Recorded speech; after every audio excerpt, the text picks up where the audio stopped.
Hello, I'm Joey Haskins, and welcome back to You've Never Seen, in which I showcase a movie you've probably never seen before. I've mentioned before on the series my love for Alfre Woodard. Honestly, she is probably one of the most underrated actresses in the past 40 years. She is a really good actor who I feel never fully got her flowers. Her roles in most major films are only supporting ones, in movies like 12 Years a Slave or Star Trek First Contact.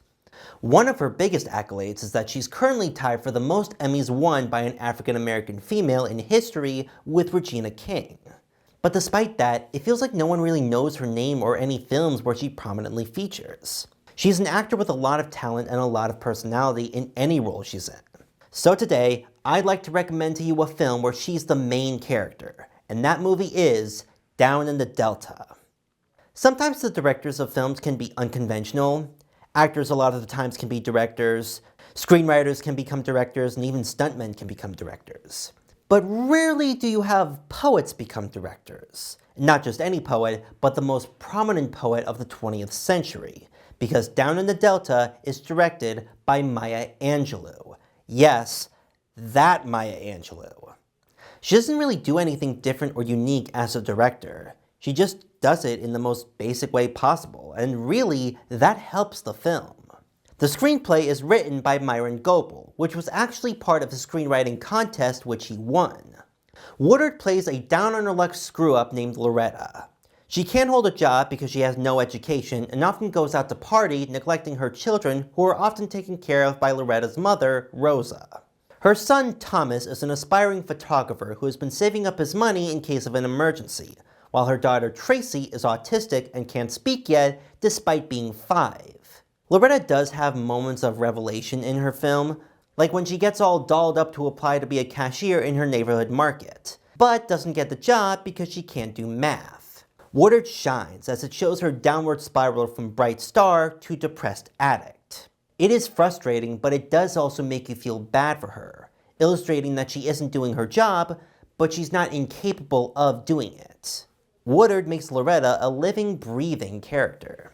Since Loretta has been screwing up a lot recently, her mother decides to send her from the bustling city of Chicago down to Mississippi to the home of her brother-in-law, Earl, played by Al Freeman Jr. He's a soft-spoken man who runs a chicken shop and is the unofficial leader of their small town.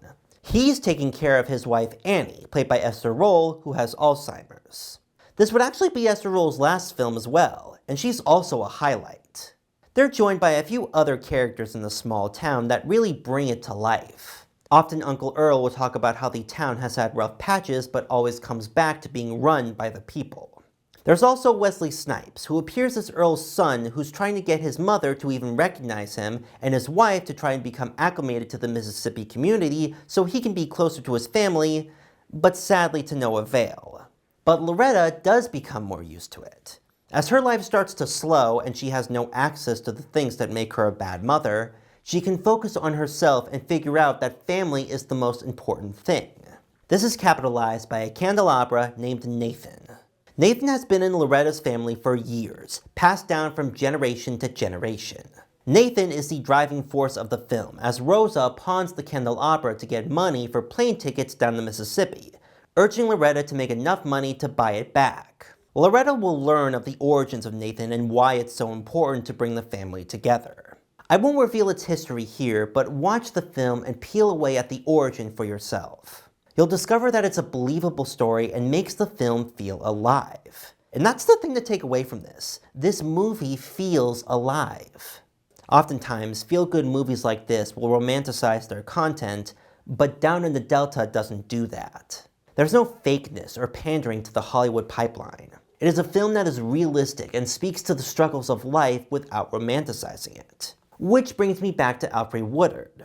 I mentioned before that her spiral into addiction is caused by numerous factors. Factors that we, as the audience, don't even think about, beyond just the movie.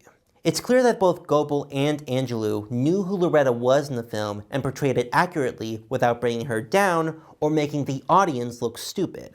You can infer enough from the film and from Woodard's performance of what this character is like. I do wish that Alfre Woodard would be a more prominent actress so that she isn't forgotten or placed into obscurity, but she does seem to have more freedom as an actor in that role. She probably wouldn't be as big of an activist as she is if she were a big celebrity. But Down in the Delta is Woodard at her best, and it's a performance that did move me. Not bad for a first-time director. Watch Down in the Delta and view a hidden gem that may even make you tear up. You can watch it for free on Pluto TV, or you can check it out at your local library. With Weston Media Center, I'm Joey Haskins, and I'll see you all next time.